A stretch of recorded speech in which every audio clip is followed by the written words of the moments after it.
Welcome to the hottest day of the summer and the beginning of the fall, and our first workshop for our strategic communications brand here at Columbia. I'm Greenwald. I direct the program in strategic communications and communications practice.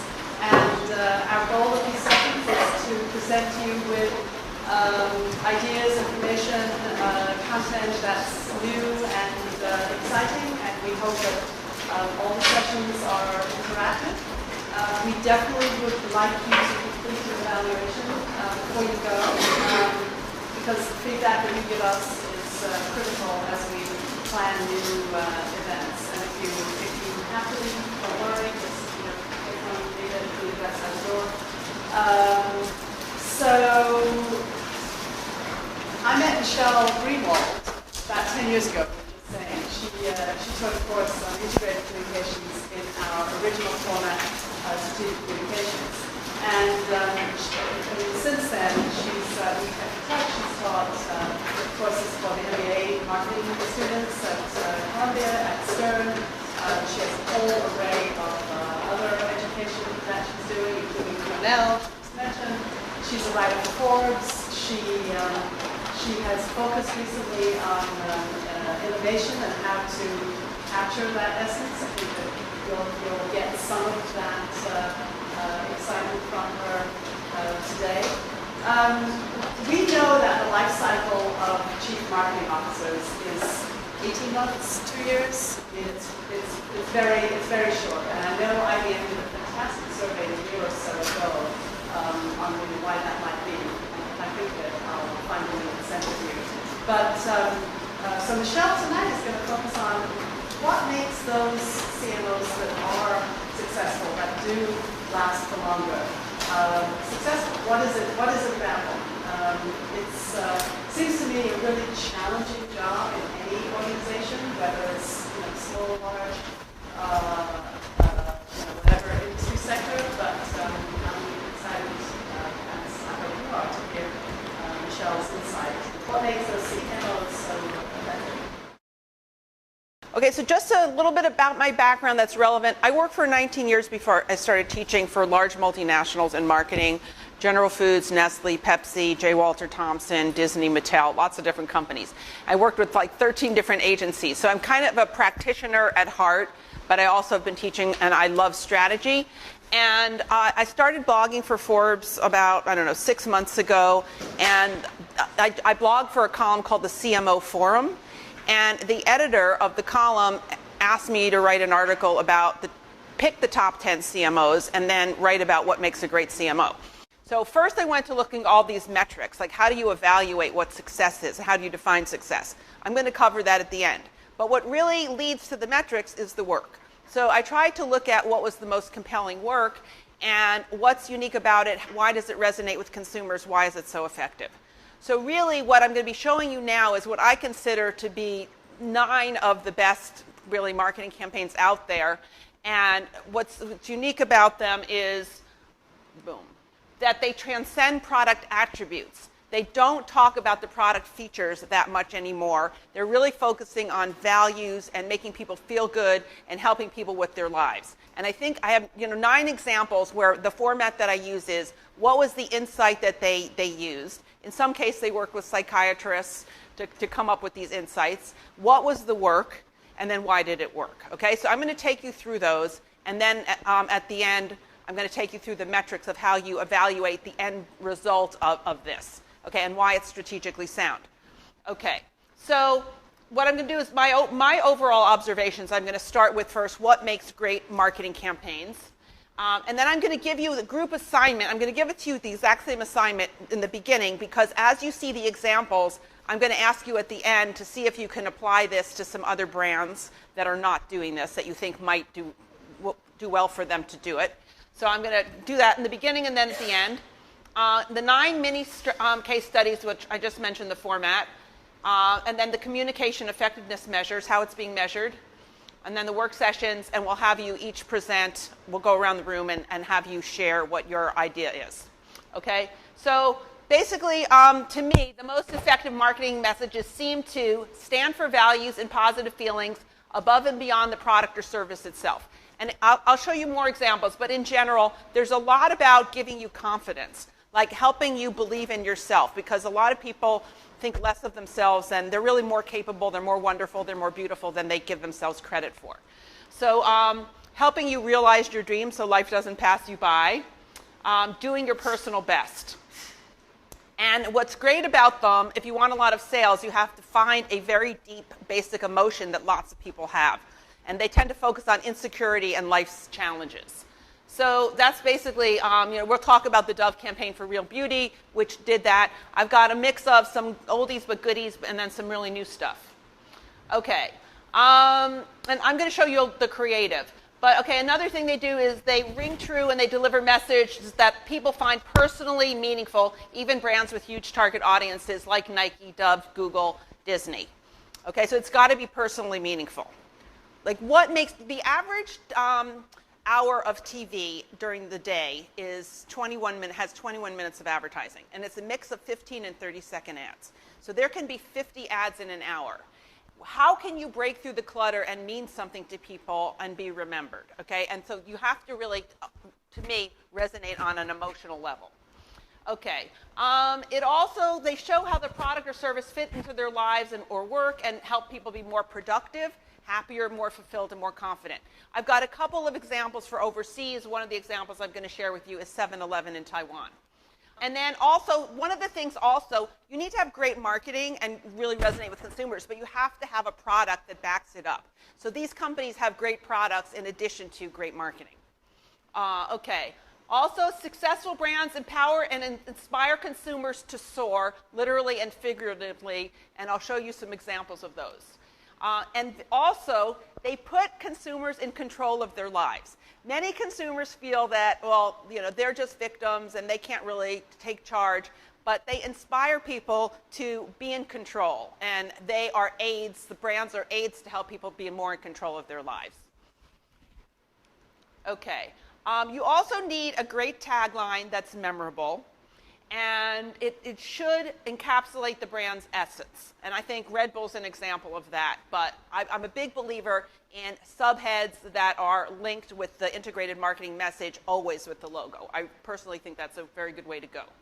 And then also, you want to make sure that when you see an ad, you don't think of the category and potentially attribute it to somebody else, but that it's very inextricably linked to that brand. Okay. So what are the rewards for great advertising? Brand loyalty. You want to have customers who don't shop around. And what happens is when they're happy, when they're satisfied, they're less likely to shop around. They're more complacent. They've established their preferences, and they keep in a pattern. Okay. Also, you want customers to identify with the brand because the message makes them feel good. It makes them feel confident. It makes them feel happy. It makes them feel competitive. It makes them feel productive. I personally, my favorite two brands are Apple and Volvo. And when I go into an Apple store, I feel happy. I have one-to-one. I wrote an article in Forbes on 20 ways that Apple does a masterful job at customer touchpoints. I'm a huge believer. I wrote an article. I had a column in Inc.com as well. But I've written columns in both, and I have a book called Catalyzing Innovation. I have a chapter on customer touchpoints. I think it's the easiest way to build sales, to build loyalty, or to turn people off if you don't have good customer touchpoints. Anyway, you want people to identify with the brand. Okay, so customers, another big thing, as you'll see, a lot of these brands are master brands. You look at Dove, it started as a cleansing cream in a bar, basically, and now it's a whole line of product for men and women. You look at Disney, it's a humongous umbrella. You look at Nike, it's a humongous umbrella. So how do you come up with a message? You have to get away from product attributes if you're going to have an umbrella positioning that's going to mean something to people. And if you can really mean something, then hopefully they're going to buy more Nike products in all the different categories, more Dove products in all the different categories. So it can benefit your brand. If people identify with it, then they're going to fulfill almost all their needs, hopefully, from your brand. Okay. And then also brands can rely less on price because lower price competitors don't offer the same psychic benefits that these customers want.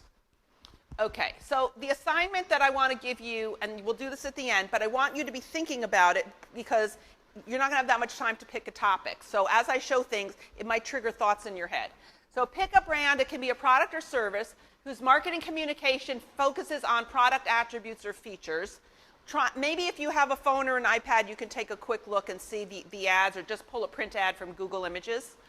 Okay, list the different features and attributes they're talking about. And then find a relevant insight and campaign idea for what the product or service can deliver to transcend features or attributes and stand for values that can help consumers get more out of life or work. Okay? And I think you'll see by the examples I'm showing you how that can be done. Okay, and I'll come back and show the assignment again. Okay, so to me, the insight that Nike's tapped into is that we all have doubts about our abilities and feelings that hold us back. We don't think we're good enough. We're afraid to try. We're afraid to go out there. We all have greatness inside, but we need to push ourselves a little bit to find it. And it's something that only individuals can do for themselves. Someone can't do it for you. When we do it, we're really proud of ourselves. And our best isn't compared to others. And that's something that I think is really wonderful. So they have this campaign, Find Your Greatness. I have 2 executions that I want to show you that I think are really wonderful. Why it works is it's very inclusive and inspiring. It applies to a very broad audience. Virtually everybody wants to do better. Everybody wants to know we've done better than we ever have done. And it's a message that links to Nike's products. So it relates to performance, and it relates to physical exertion. Okay, so Dove Insights. A lot of women feel insecure about their looks because of stereotypes, a lot stemming from industry, from ads. They think they're less beautiful than they really are. They tend to sell themselves short and not give themselves enough credit. And Dove can help women feel more beautiful through the message, through their self-esteem fund, and through their products. So these are the ads, and this was the first one. I think they've done a really great job of it was a great idea to begin with, and I know they worked a lot with psychiatrists to come up with like women's inner feelings, but then they really did a great job evolving it and keeping it current, giving it a new life. So Dove's mission, they state this mission, is to make more women feel beautiful. It's not to make women feel more beautiful, but to make more women feel beautiful. And I think that's kind of an interesting objective, and it makes you feel good about the products, and the products help. So why it works: broadly deep and relatable message across countries, ages, and ethnic groups. So you saw they show it to older women. There's a version of little girls.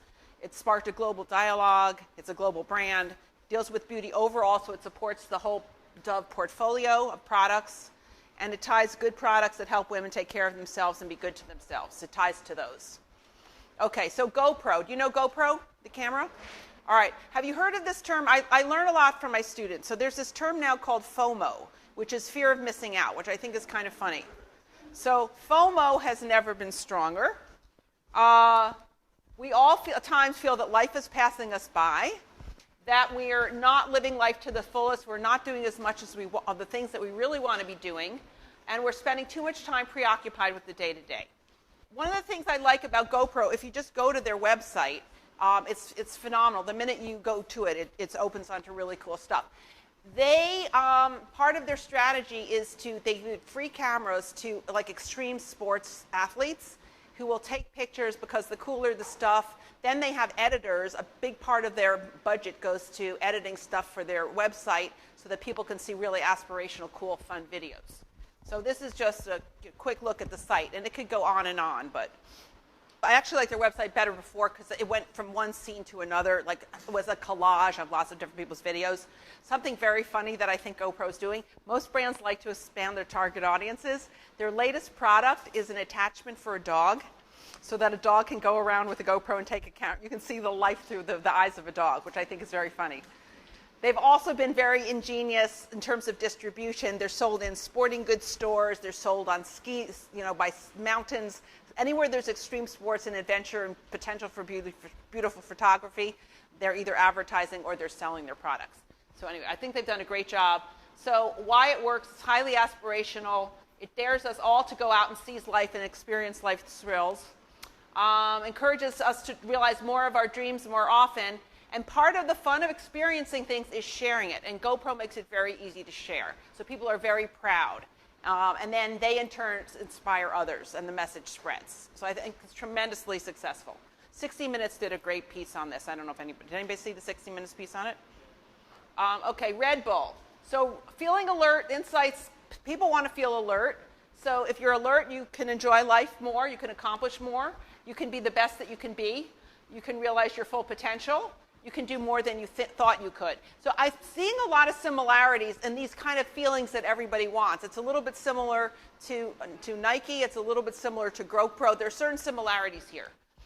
Energy drinks can create feelings of exhilaration, mastery, soaring, and happiness. So they have people, again, filming all kinds of cool things. They also sponsor. I don't know if anybody's seen what they do in the Hudson River, where there's they do a lot of things relative to flight in virtually every city. So they have like an aerial show like once a year over the Hudson River. I was in Copenhagen, and they had people jumping off the roof of the opera into the water. I was in Milan, and they're doing stuff. Everything always having to do with flight and soaring, because their tagline is Red Bull gives you wings. So that all fits together really well. So this is, basically soaring on the water. Okay, so why it works? Again, their feelings almost everyone wants in some way, and the product benefit is very believable. And it can be people at parties, it can be truck drivers, it can be students that want to pull all-nighters. The latest thing, and this is the whole category, bottlers of buzz wake up to find seniors as new target, because even older people want to be more alert and have the benefits of that. So anyway, but that just indicates how broad the target audience is. Okay, now Beats. So Beats was just bought by Apple for $3 billion. It's been incredibly successful. So to me, these are the insights from Beats. Having a positive mental attitude is very critical to success. It can come from listening to your own inner voice. There's a lot of analogies of hearing, listening, and kind of feeling your soul. We're all faced with critics and naysayers at points in our lives who can depress and discourage us, and we need to just believe in ourselves and have the confidence to do what we think is right. So this is one of the ads, and you'll see Kevin Garnett. I'm not a sports person, but he's an older player, and a lot of people thought he was too old, and he was just going to keep fighting and play and succeed, and he just listened to his own voice, and the Beats headphones enabled him to tune out the critics that brought him down. Okay, so why does it work? It builds us up by not letting others bring us down, lets us find the strength of our convictions, lets us be individuals, listen to what we want, lets us tune out critics and naysayers, lets us be in control and in the driver's seat and choose our own path. And I think it's very empowering. So that's what a lot of these brands are. They're kind of like cheerleaders. They're helping you. They're providing aids to people to be their best, to be constructive, to move forward. Okay, so Prudential. I'm trying to show you a range also of categories, and I think where insights can be very relevant. So in the insurance area, a lot of people don't like thinking about retirement. They don't like planning and saving, and they feel that it can wait, even though it's kind of like nagging them, lurking in the back of their minds. Have I saved enough for retirement? Somehow, maybe I'll make it, not too sure. Okay, so a lot of people also fear being dependent on others and not having enough to get by in old age, but they don't take action. They just think it can wait. So Prudential developed a very interesting campaign. As you'll see, they asked people the oldest person that they knew, and they found out that the distribution of age was a lot older than they thought, which means that you're going to live a long time. If you retire at age 70 and you live to 95, my mom's 95, do you have enough money to get you through? So it's really pushing people to take action and for them to help you remove this thing hanging over your head. Okay, so the good news is you're going to be around for a while. The bad news is you better start saving. Okay, so it works because it forces everybody. It's very visual. It's a really strong visual mnemonic, but it forces everybody. You can't hide from it. This is a reality that they've ignored. So it's based on other consumers' opinions. So it's easy to identify with the people in the ad, I think.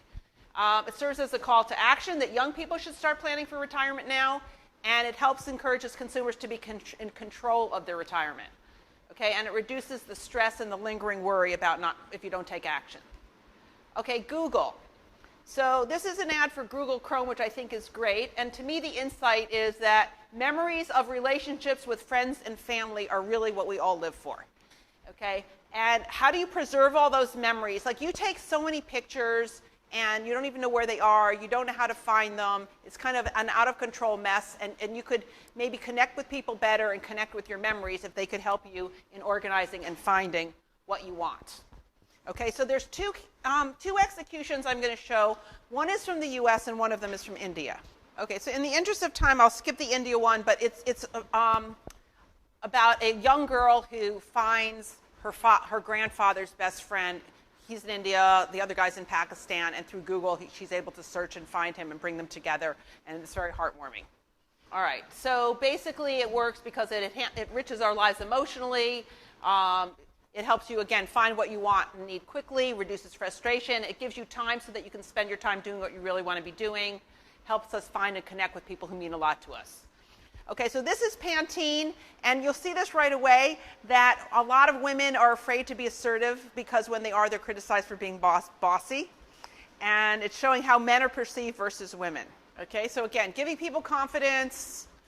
Don't worry about what they're calling you. Just be yourself. And it's not bad to be attractive. It's not bad to be strong. It's not bad to be successful. Yes? I guess for me, that one culture, like, how does that sound to you? Because her hair's looking beautiful, she's looking great, and she's confident. For me, I think. That's true. That's true, but they're trying to own this. You know, Miller Beer says when it's time to relax. Any beer can be when you to relax, but by saying it, they're and associating with this feeling of being successful, they're trying to create a halo benefit. I don't know. I mean, a little bit it's like Dove. I think it's sort of a similar analogy to Dove. Yeah. How does it differentiate the men? Because I mean, they could even have beautiful hair as well. How does it differ? I mean, it's selling shampoo. Right. Men and women, and they both look good. Well, to me, they're going after a female target audience exclusively in this. I don't think they're trying to sell it to men at all, but I think it's kind of insulting to men.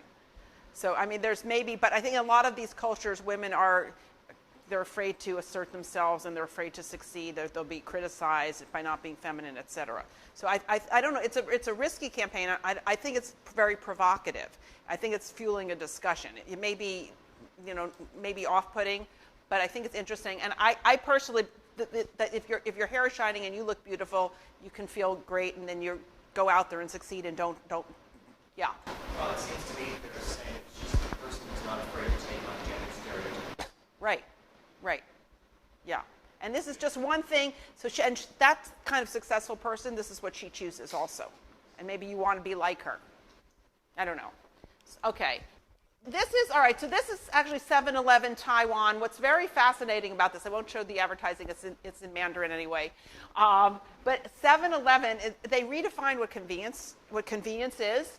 Actually, this is from their corporate communications. They want to reduce life's inconveniences to the Taiwanese people. Whatever bothers customers is our business opportunity. They want it to be a place for people to turn for help in managing their lives every day. So instead of looking at a traditional what's in a convenience store, they're looking at what are people having inconvenient in their life and how can we address it. So it's a place where you can buy tickets, you can use Wi-Fi, you can pay your utility bills, you can pump your bicycle tires. It's trying to be like your personal assistant in a way where everything you need is in one place and it's there for you. Okay, and then you can just see the tagline, be there with you. Okay, and then the last thing is Frozen. All right, so Frozen is an amazing phenomenon. I was in a park a few weeks ago, and there was a birthday party there on a Sunday morning, and the mom had written this. The whole birthday party was Frozen. Be strong like Elsa, be positive like Anna, be selfless like Kristoff. Has anybody seen Frozen? Okay, so you know all this. Be happy like Olaf, be sweet like Emma. It's really extraordinary. I think it's the 5th highest grossing movie of all time.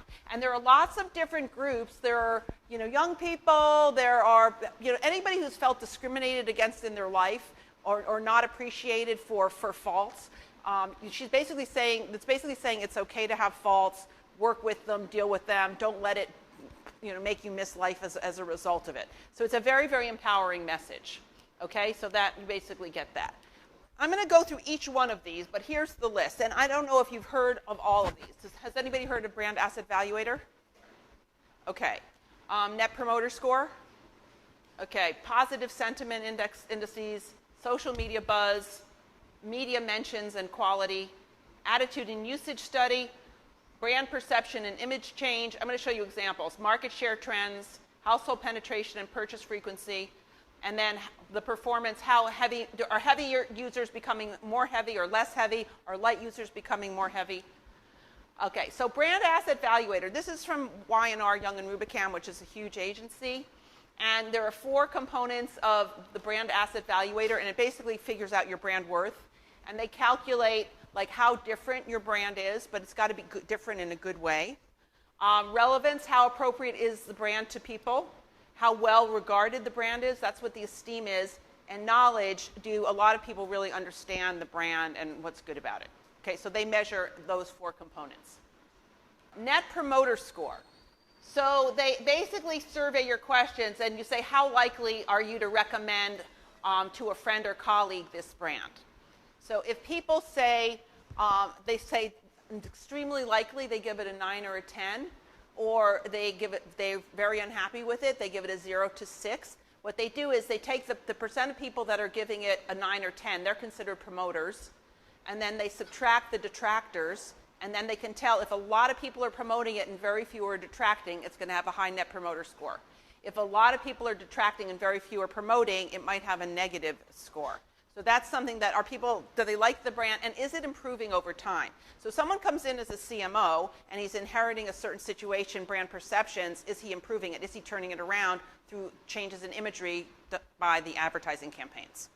Okay, so another one is clout. This is very important. It's a measure of how influential a person is or a brand. You all have clout scores. And does anybody know their clout score? You can go and figure it out. So can you tell how you got your clout score? Account of cloud. And what did you enter? You had to put your Facebook account in. Twitter and Foursquare and Google Plus. So they measure like how connected you are to people through social media. And there are 3 components. One is true reach. So what's your name? Andres. So if he has a lot of followers on Twitter or a lot of Facebook friends or a lot of Instagram followers, he's going to have a high score. So one of them is how many people he's reaching through all of his social media. Then amplification, does he have an audience that tends to spread things a lot? So I have my clout scores improved since I started blogging, and there are people who are retweeting my articles. Do I have a lot of people who are retweeting, who are passing along, who have their own followers? That's the amplification part. And then who's the network? Do I know people that are viewed as thought leaders that are influential in themselves? So anyway, all individuals, the people with the highest net promoter score in the US are Justin Bieber and Obama. Okay. And I know there's a professor at NYU who he makes his students improve their clout score over the semester. They do things to try and get more followers in all the social media. Okay, so anyway, this is just showing you that brands have clout scores. So are you improving your clout? Are you more influential? So in the yogurt category, Chobani has had a very, very good image, and they're doing better than Oikos and Faye, for example. And then monitoring the buzz. So there's something called Radian 6, which is owned by Salesforce.com. And they measure, there's so much being said out there. How do you digest it? How do you look at trends? And that's what their job is. Okay, and then every company now has a chief listening officer, or a chief Twitter officer, or a media command center, where they are looking constantly at what's being said about the brand. I know Taco Bell, when they do product development, they sit in a room and they're looking constantly at what's on the screen, what are people saying about their brands. Okay, so that's very, very important. Okay, this is a very complicated chart, but this is for the category that has Chipotle and Qdoba and basically Mexican chain restaurants. And it's looking at social media. So the main thing to look at is like Facebook likes. So if you looked at across this top, under Facebook, you could look, Chipotle has a lot more Facebook likes than Qdoba Mex Grill or Baja Fresh, whatever. So that's winning in Facebook. In Twitter, it's also winning. So Chipotle is very good at social media. The viral videos, so they have 7.3 million views. They have way more looking at their videos than anybody else. So they're mattering to people. This is called earned media. Earned media is when you don't pay for it, but consumers are so engaged with your brand that they're going to spread word of mouth. Usually, you hope it's going to be good. Sometimes it's not good. But so they measure based on how much, your social media is really resonating enough that people want to talk about it. Okay, and then these are some other social media messages. So this has to do with Dove, the Real Beauty sketches. And so these are the social media impressions. So once they launched, what the sketches, have you seen the Dove sketches campaign? I was going to show this. But they had women, they had a forensic artist, and he drew women's pictures from their descriptions. It's like if you are attacked, you'll go down to the police department and they'll ask you to describe the assailant. And then there's a guy who draws based on the way you describe what they look like. So they had women describe what they thought they looked like. And then they had other people draw women based on their own observation of looking at them. And almost always the women describing themselves were uglier than the people who saw them. And then it's very funny. Someone did a parody. A lot of these videos have parodies where they interviewed men, and the men thought they looked much better than they did, which was very funny. So once the Real Beauty campaign came out, there was a lot of buzz around it. So that's the impressions out there.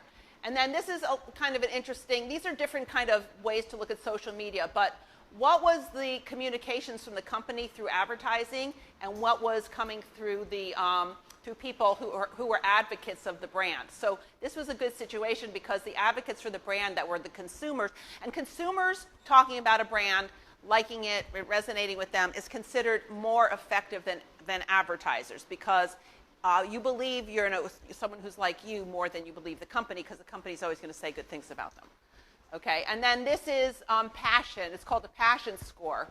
And it's basically the amount of people who are engaging in strongly positive communications. Okay, so these are, traditional media. This is another thing. Like, is TV picking it up? Are magazines picking it up? Are newspapers picking it up? So it's earned in a way you don't pay for when the newspaper thinks you're really worth talking about and they're writing an objective article. So that's Felix Baumgarten. He's the guy who was dropped from the highest height out of a hot air balloon or whatever it was, something very, very high up in space, and it was the longest drop through a parachute ever recorded, and that got so much media. It was on every single news channel had it on their main news that day. It was phenomenal. So the brand, besides the fact that it reinforced the Red Bull has wings theme, it got them a lot of added exposure, and it was talked about a lot. And then the Dove campaign for Real Beauty was talked about on morning talk shows. It was newspaper articles, sociological studies. They got a lot of media out of that. Okay, and then retailer scanner data. So this is something that every brand tracks. So really, to me, if I was going to look at one metric that I thought was the most important, it's your return on investment, which is how much sales are you generating, or what kind of sales increases are you getting. So what companies do who have products at retail, if it's sold on the internet, you can see your internet sales. But if it's sold at retail, there's scanners. Nielsen has scanner data, and IRI is another company, and they look at basically sales changes. So they're looking at the dollar sales for you and your competitors. And you can see, is your market share increasing? So you might be growing 50%, but if the category is exploding and other people are growing 100%, you want to know both that you're growing, but that you're growing as fast or faster than your competitors. So you look at market share data, you look at sales changes. Some of this ACV is all commodity volume. It's a measure of your distribution at retail. Are you picking up distribution, or are you losing? Retailers drop brands that aren't selling. They want more of brands that are selling. So are you gaining distribution? And then there's another measure here is percent of sales with any promotion, percent discount. Most brands don't want to be price promoting all the time. And they don't want to be giving ever more escalating value. So that they want to be reducing their dependence on price promotion. So that's also a measure of brand health, if people will buy it when it's not on sale. Okay, so these are all metrics. So return on investment, profitability, are you selling less at a discount? Are people talking about you? Are they saying good things about you? Are you improving your image?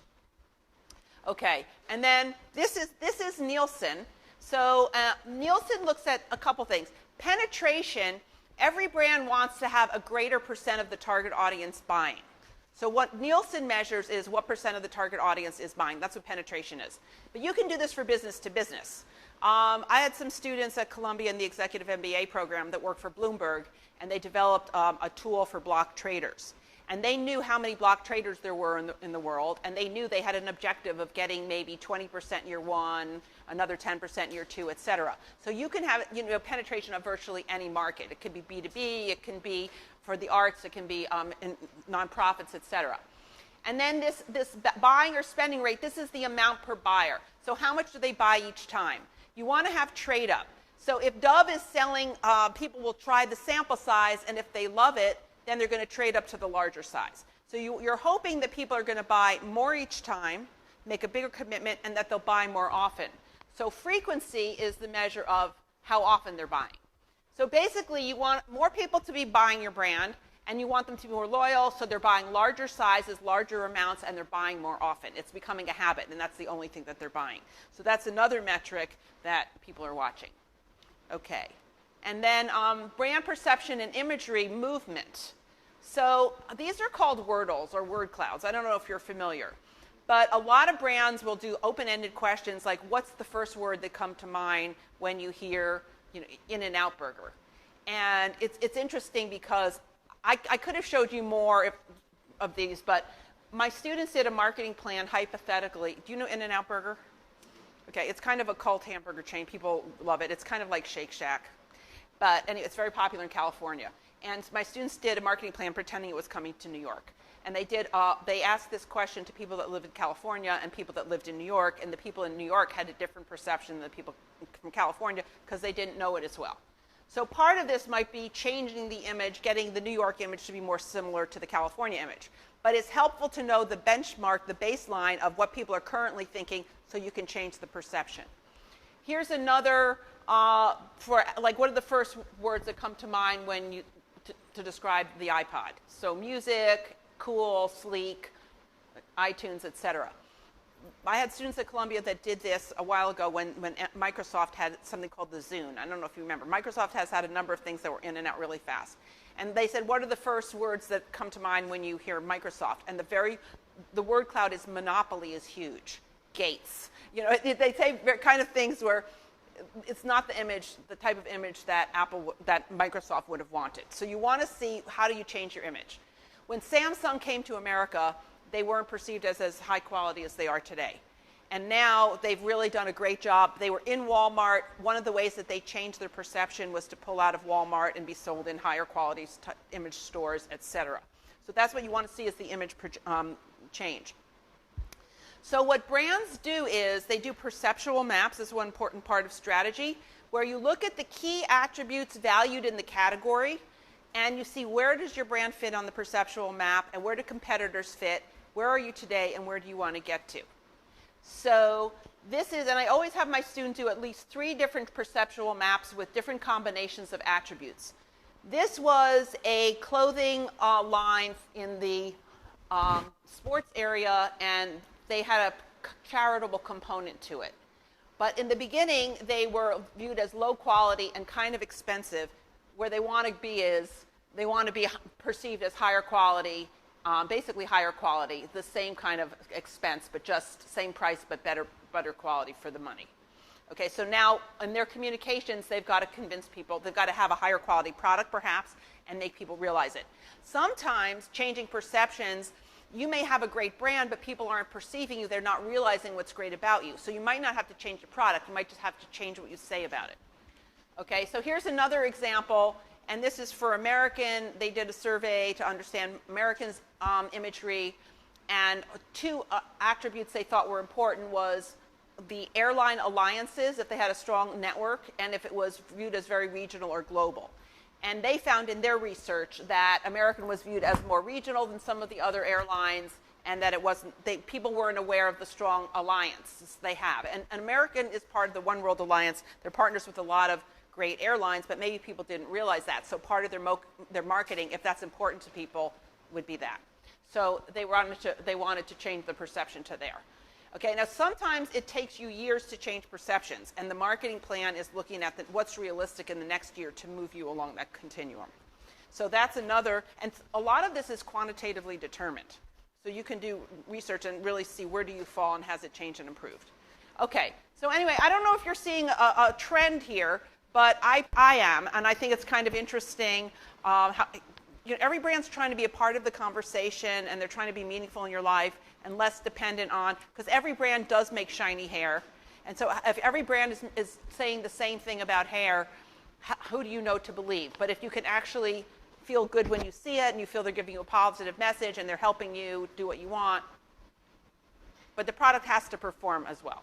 Okay, so are there any questions? Any thoughts? Yeah. How do you pick a retailer, like U.S. retailers?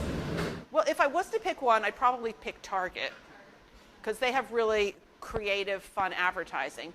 I don't know, is there any retailer that you would pick? Well, I'm in retail, so that's why I was just kind of curious. And we're going to report that you're trying to work on changing their marketing. And I was curious Their marketing campaign and how they target their audience. So, and it's about family, but the family dynamic has changed. So the traditional customer, who she is, the family is, the husband, the wife, and the two and a half kids. So it looks very different across America. Right. So they're trying to change that. Yeah. And I guess my question for you is, how long does it typically take when you're trying to move something that's like a very large company and you're trying to shift your marketing? If it's got a really entrenched attitude. Well, it's very funny because Kmart, I'm a judge for the Reggie Awards. I don't know if you know what the Reggie Awards are. There's the Cannes Lion Award for Best Ads, but then there's the Reggie Awards. It stands for Register, Cash Register. It's done by the Consumer Promotion Association. Like there's the Association of National Advertisers. There's a group for the promotion industry. And Kmart was one of the ones nominated. I'm a judge for the Super Reggies, which is like the Academy Awards. There's individual categories. But Kmart had a campaign called Ship My Pants. Did you see it?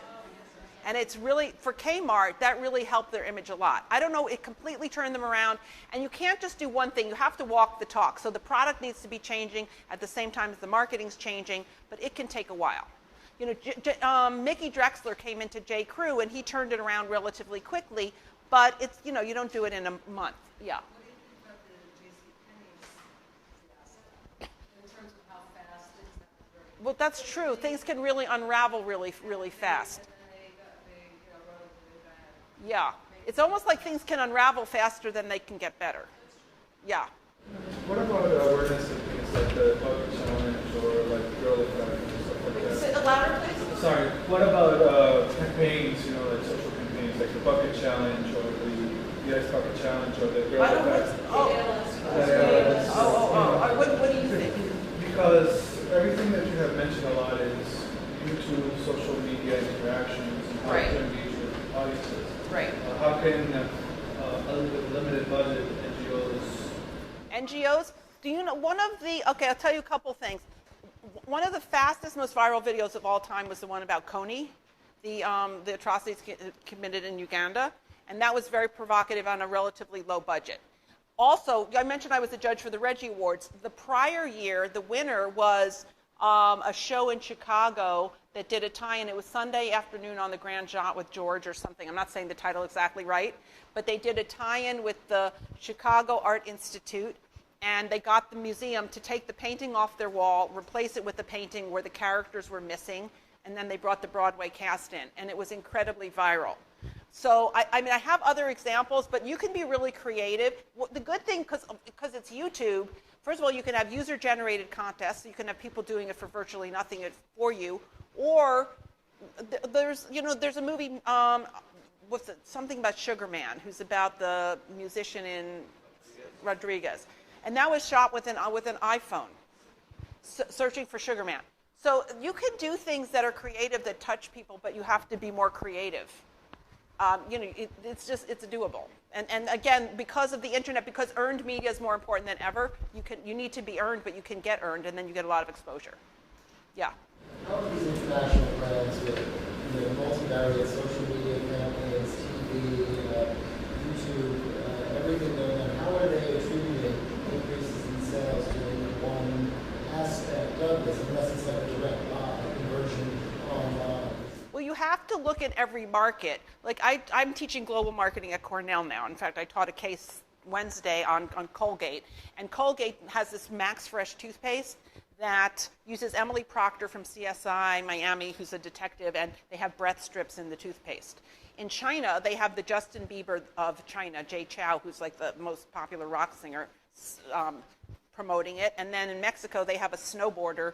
They're promoting cooling, and there's no snow in Mexico, but they use a snowboarder to communicate the cool, refreshing. And they're entirely different messages. One is scientific, one has to do with social interactions with someone from the opposite sex, and the third one is like a visual mnemonic for cool.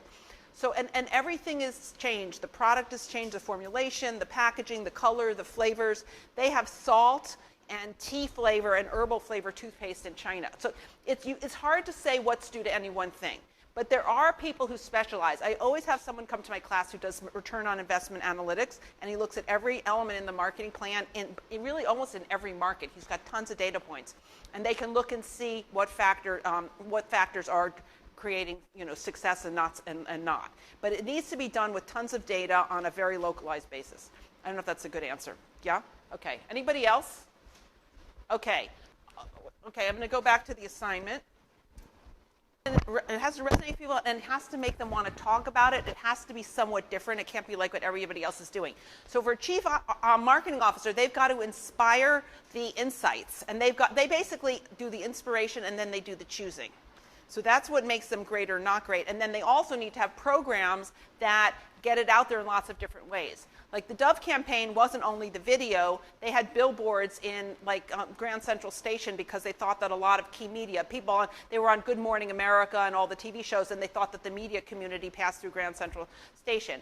And then they did, the PR program, the Dove Esteem Fund, which has to do with, a pro-social aspect that got moms to talk to their daughters and parents, and they aired a spot on the Super Bowl, which was an unusual placement because you think there's mostly men watching the Super Bowl, but they wanted men to talk about it with their daughters, with their families, and that was unusual. So part of it is the strategy, it's the execution, but it's all the other aspects of the integrated marketing plan that can make it successful or not. Okay, and anybody else? All right, so again, what I'd like to do now, if you can work in teams of 3 and 4, maybe with someone near you, try and come up with a brand that you think has a very product attribute focused message, or just talking about how white it gets your clothes, or I don't know, whatever it is, how bright your teeth are, and is there a way that they can make it more personally meaningful, to stand out, to resonate, to make people more loyal? Okay? So we'll let you do this for till about 1/4 of, and then we'll just go around the room and share some ideas.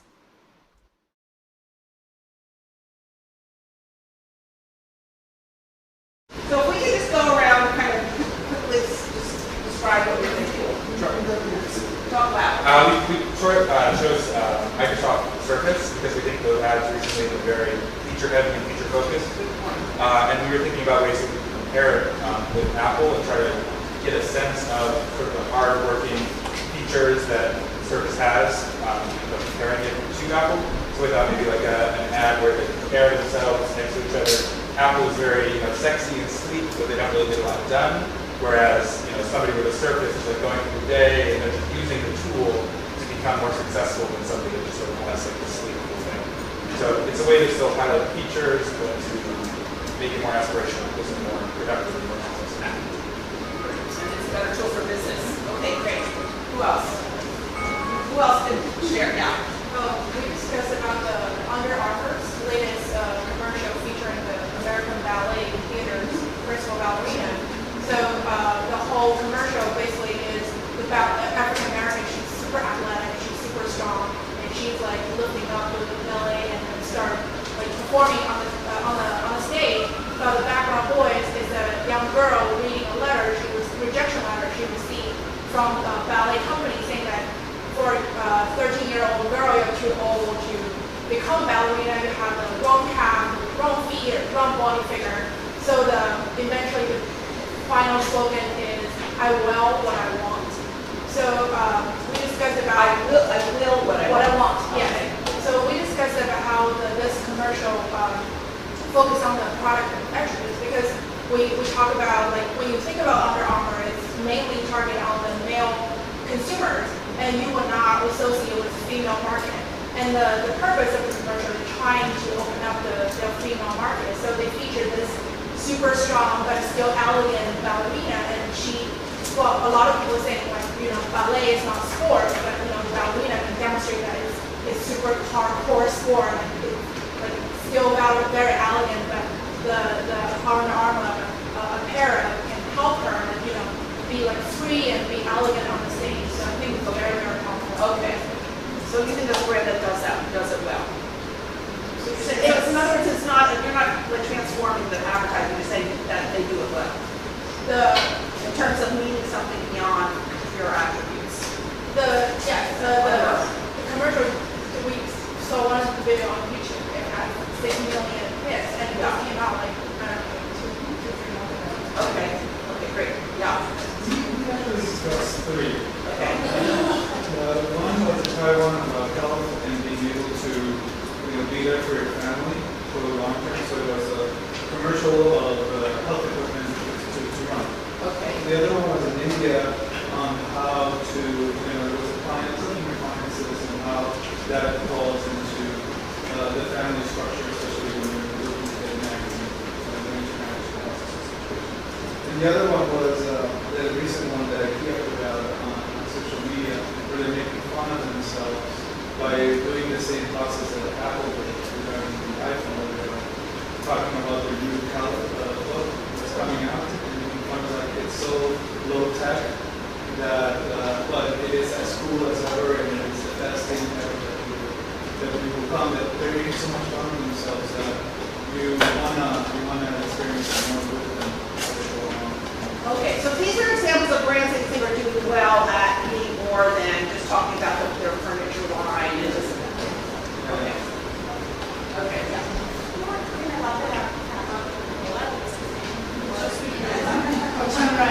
We were talking about the global industry validation. So the company is a really big thing, and they are doing well because now the youth is like looking for some healthy products, and the market of Coca-Cola is decreasing. I think the huge market that they used to have now is decreasing, so they have to stop this decline in the market. And the way is to convert the youth and young people, so they are using an emotional campaign to share a book with the people in order to be present in the life of the young people looking for the things in the future. So they're focusing on sharing, the idea of sharing. Yeah. So we were saying something you like take it up a notch on that. No, just say that to them. Oh, to take it up a notch, we were saying like, it's great shared values, connecting, and then what's next? So maybe they can align themselves with connecting people you wouldn't normally connect with. As being breaking down barriers and everyone connecting over a culture. It's something that's international, so everyone can kind of have a moment or connect over a culture. So that's something maybe that they could evolve into next. One of the things they did for the World Cup is they had people submit photos. I don't even know about this. It was hundreds of thousands of photos were submitted from all over the world. They created a giant map that was on the ball field that was somehow made of pictures.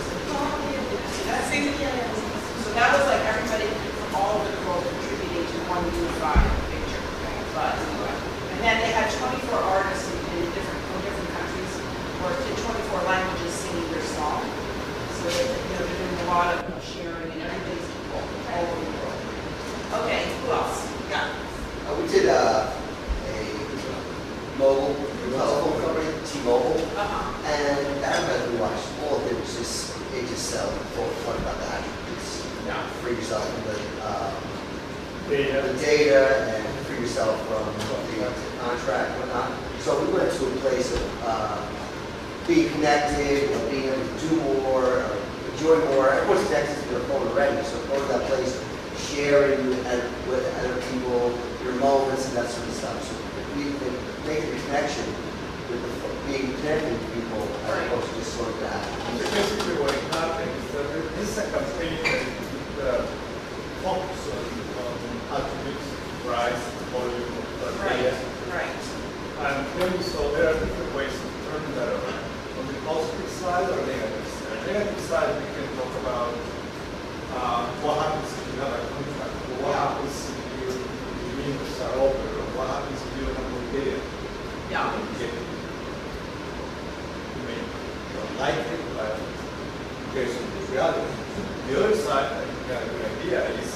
Do more, enjoy more, stay connected. Yeah.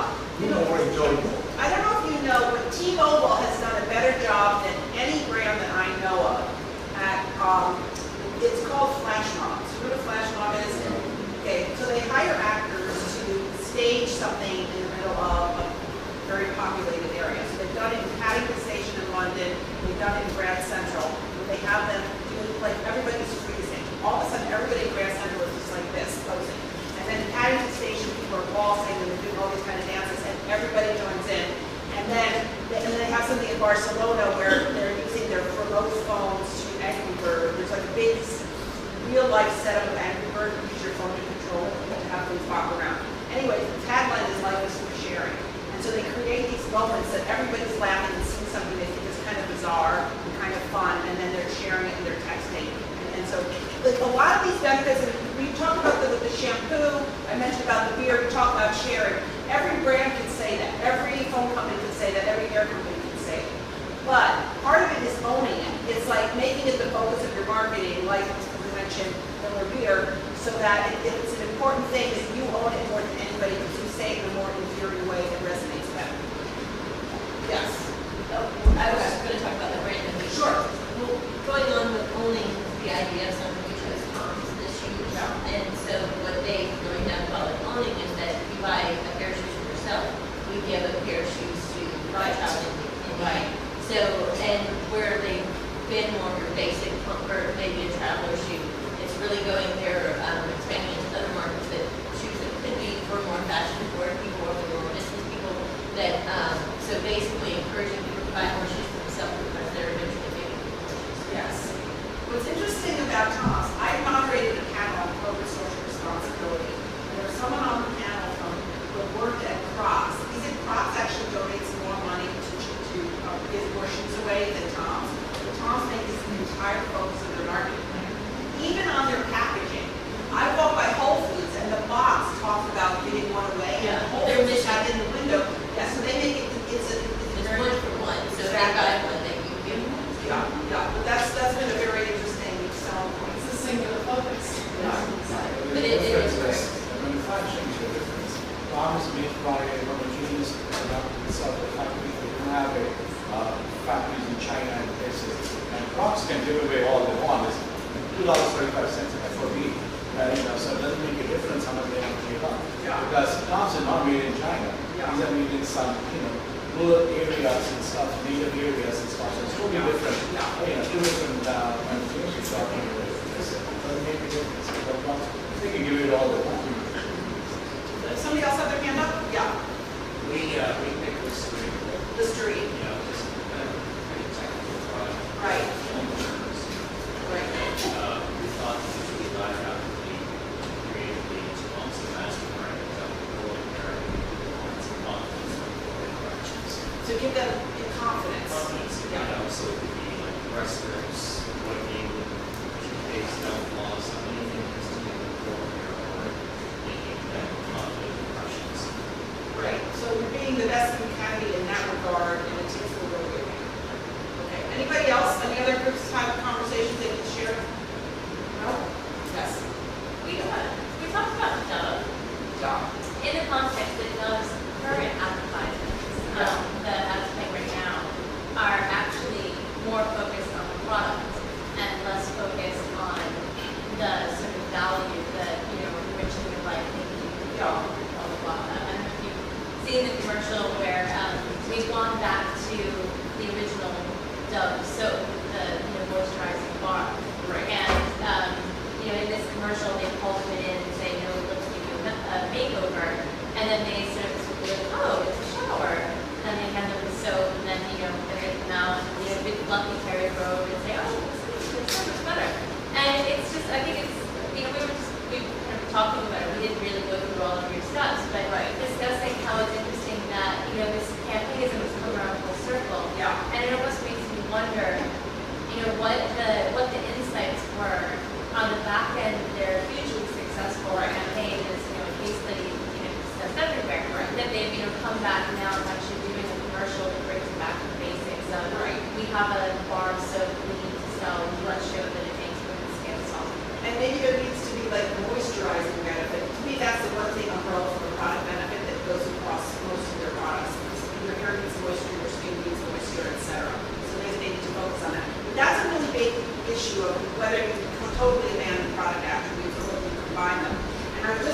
treating, I tried Dove Moisture Cream in my dermatologist's office because I had a sample. I have a shampoo now that I love that was at both Columbia and NYU. There's a marketing conference every year. We get samples, sample packs to take home. If I could only do one thing and I had a demonstrably, I could only afford one thing. I had a demonstrably better product with sampling. I would not put money into advertising with it to sampling.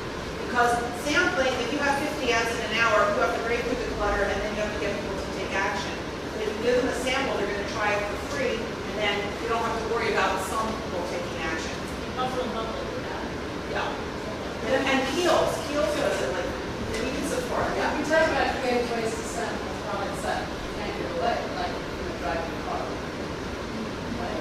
Or sampling an experience. I did Nintendo Wii Ski because they set up something in a mall. I've never tried to do Nintendo Wii, but it was there and they helped me and I was moving forward. So those are things that the creative sampling programs. Yeah. Yeah. Can I just make one other short comment? So I wanted to talk about T-Mobile. One thing that I just wanted to respond to the comments you made is I sat through a case study recently about T-Mobile, but it was about how great their campaigns are because they're not focused on, they're not talking about cell phone.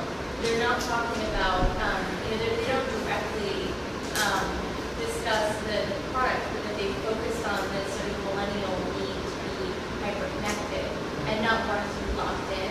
And a lot of their advertising, a lot of, their social media, their community, and a lot of their sort of bright pink and black advertising now is about freedom.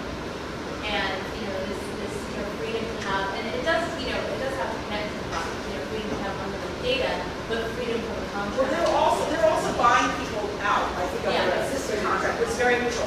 So how do you know how much is due to the fact that they're buying people out of their contract versus the marketing campaign? Also, Vine, the 6-second videos that are very popular.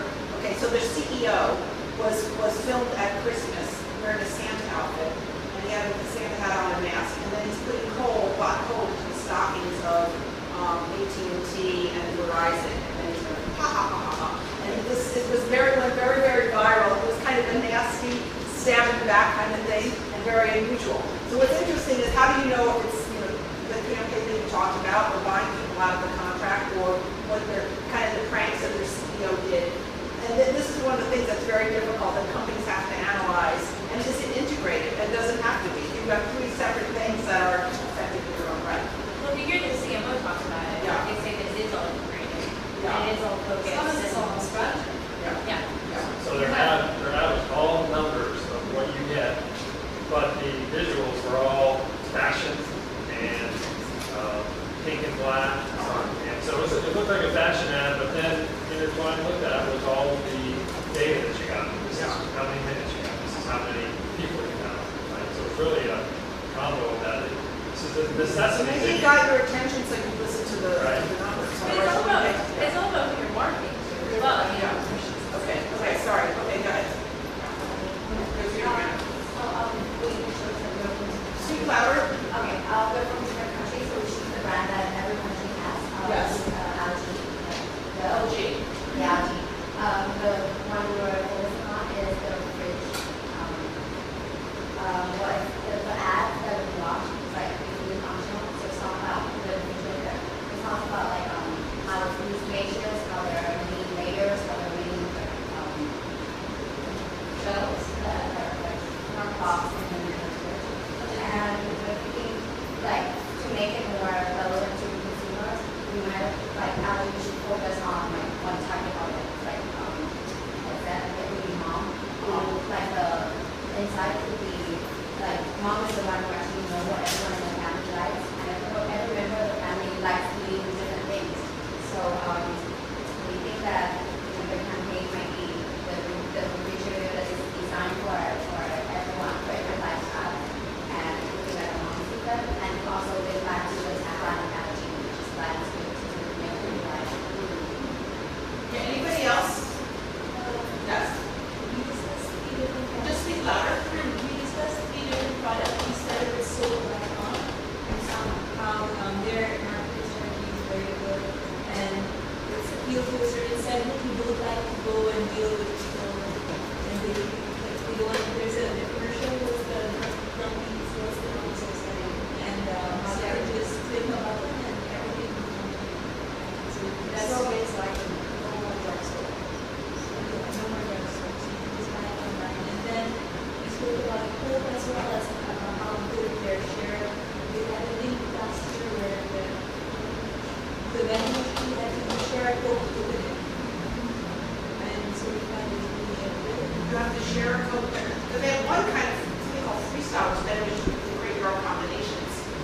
different, you have to share from Coke. We want to open glass bottle. So to open this bottle, you have to buy another bottle. Or for example, your friend has another bottle, so you can share them to open. There's a campaign launched during the first day of college, so that, you know, the first day of college, you don't know many people, so it's like, you have a code, they get a code, and then you make friends. That's interesting. I want to look at that. Yeah, they also have one where you have to pretty much be physically active, so you do like, I think it's some kind of push-up or something, in front of the machine, it will give you a free code. Really? That's so interesting. That's great. Yeah, last one.